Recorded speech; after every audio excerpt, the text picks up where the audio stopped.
Hello folks, and welcome back to Whiskey Wars. My name is Sean, and tonight we'll be reviewing Blade and Bow. Let's get into it.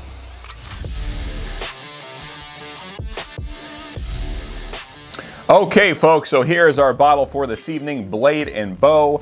And of course this is a product of Stitzel-Weller, at least sort of. We'll get into that here right now. So let's do a quick history of this bottle's name and the distillery it comes from. So this is a Stitzel-Weller product, sort of, in that it's not part of the original Stitzel-Weller distillery because that was closed in 1992.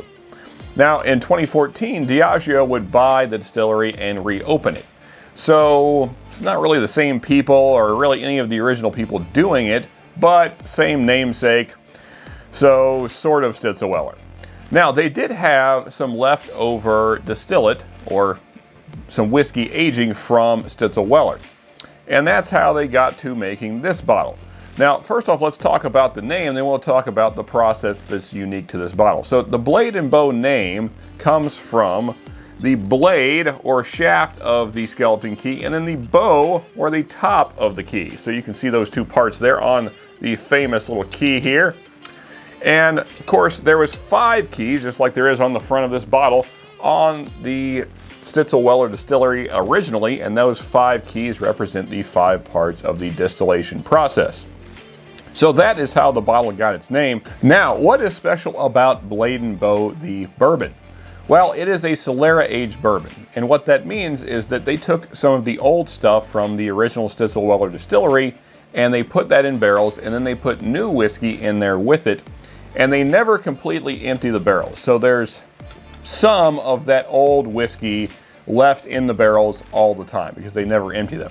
Now the amount that's left in there, all that kind of stuff is undisclosed. So the percentage of actual old Stitzel-Weller juice that's actually in each one of these bottles is hard to say. And if we're being honest, after being filled over and over again, there probably isn't much. But let's go ahead and get into this bottle and see all about it. As you can see, quite a bit of this has been drank, and there is a reason for that that we'll get into later. But for now, we're just going to do a review of it as it sits. And this is a bottle that was given to me by a buddy of mine, Adam, my neighbor, so thank you for that. But let's go ahead and get into this thing. First, the nose. Here we go. This thing spun up a little bit so we can smell it better. Decent nose. Very standard bourbon notes coming across. Nothing really exceptional, but nice caramel. Little sour oak coming through. There is a brown sugar, but it's kind of light. Not a lot of dark notes showing up. Decent charred oak note. Maybe a toasty oak. There's kind of like a toasted marshmallow on the nose. Little cinnamon. Little black pepper. I'd say more pepper than cinnamon, actually. There's a little citrus coming through. I would say something like, not quite as tart smelling as a lemon, but maybe a not super sweet orange. Maybe like the rind of an orange. Yes, all in all, okay nose. Nothing exceptional. But let's go ahead and get into what matters, and that is, of course, the taste. So here we go. First sip down. Gotta say, I'm not super impressed so far. Front of the palate is very watery, not very viscous at all. Drinks very thin. Comes across very young on the front of the palate especially. There's just not much happening. A little sour oak, just a little heat, just a little spice going on, a little cinnamon. There is touches of oak notes, maybe a little char going on. There is a kind of a general sweetness, maybe a little caramel. It's a very thin caramel note. Really the whole front of the palate's pretty thin. As it gets kind of going towards the finish, it gets a little better. You start getting some older oak notes. Let's go in for one more sip here, see if we can get something else. Maybe it's just a bad first sip here. Hopefully second sip, we get something more interesting. Let's see here. Second sip. Yeah, that's just, it's just not a very good bourbon. It's very thin. There's no exceptional notes to me. There's a lot of sour oak going on, so I imagine there's a lot of young whiskey in this mix.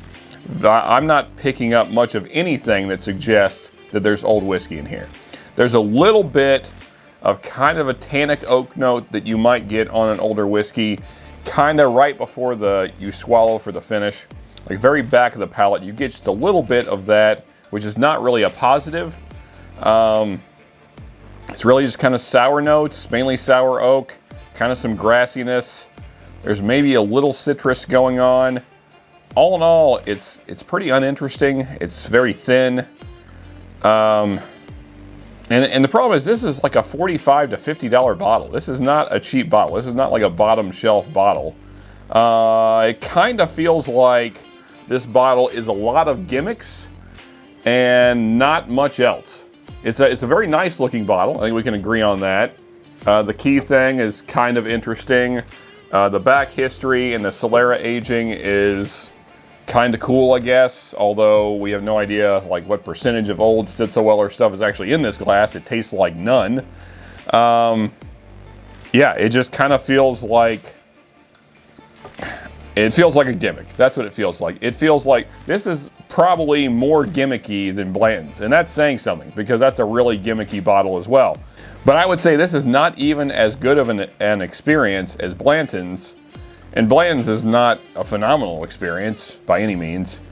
Granted, Blanton's is selling like $20 higher MSRP, but I honestly don't even care. Like, I guess if you want to buy it just to have a pretty bottle on your shelf, then whatever. Anyway, let's, you know what, here, I'm going to do one more sip just because I don't think it's going to help, but why not?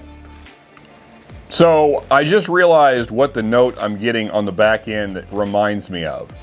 It reminds me of old burnt coffee, like coffee that's been sitting on the burner for way too long and it's cold because somebody turned the burner off like hours ago. So it's just been sitting there stagnant for like hours on end and it got burnt before it was shut off. So it's like this overcooked burnt coffee that's now cold and stale and been oxidized for hours. It's really unpleasant is what I'm trying to get across here. This should not be a $45, $50 bottle. It's disappointing is what it is. Everything about it is just, other than the packaging. The packaging is nice, but nothing else about it's nice. Okay, let's rate this thing. Whatever, let's get this thing over with. I've talked enough about it. You guys get the point. Rating, well above average. I mean, well below average for $45, $50. You know, I'm just going to go a 3. 3 out of 10 on this guy. 5 would be an average. It's not even average. This is not a good bourbon. I don't care what this is bad. This is a bad experience. I would not recommend it to anybody. If you see it at a bar, maybe try it, or if a buddy has it, try it that way. Don't buy it. Don't buy it unless you've tried it and you really like it. Anyway, folks, I hope you enjoyed the review. If you did, please hit that like button.